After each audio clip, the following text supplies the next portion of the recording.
Do you remember like an early core memory of like the first time you realized like maybe your dad was struggling with mental illness? When I was 8, my brother and my mother were in South Africa, and my dad and I had some sort of falling out over something. I don't even know what it was. And I told him I loved him. I was like crying and telling him I loved him. I wanted him to tell me he loved me back, and he told me he didn't love me. And he left. And so you were alone in the house? For a couple hours, not for very long. And I was just crying in bed the whole time. But I remember sitting there and being like, my father doesn't love me. Like I did something very wrong. And I was calling my mom, and they're on a different time zone. And that was the first time she was like, this has nothing to do with you. This is fully your dad.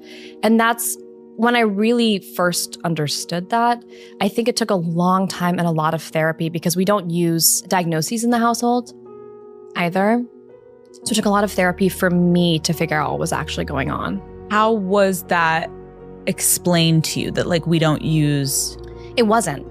In fact, most of the time it was like, it's PTSD because my dad was in the apartheid war, or it's trauma, or it's just he's having a bad mood. And it's like, that's actually not what's happening. He has a chemical imbalance in his brain that makes him incredibly high and incredibly low. And it took a lot of therapy for me to feel the validation of a diagnosis, even if he has now gotten one, but even if he never got one, to understand what was actually going on. And it was frustrating because you're like, why do you not want to know?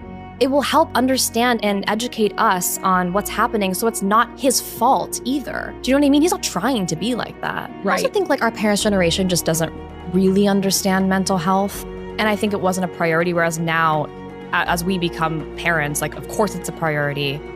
But back then it really just felt like that wasn't even an option. So when you were dealing with difficult moments with your father, like how would your family talk about it? There's a lot of triangulation, which is something I learned in therapy, with my mom and my brother and I kind of having little kikis in my brother's room while one of us is crying because he's done something to them.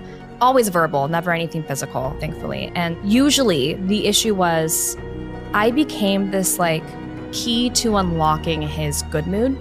So when there was bad things going on in the house, I would be called to come and fix the problem.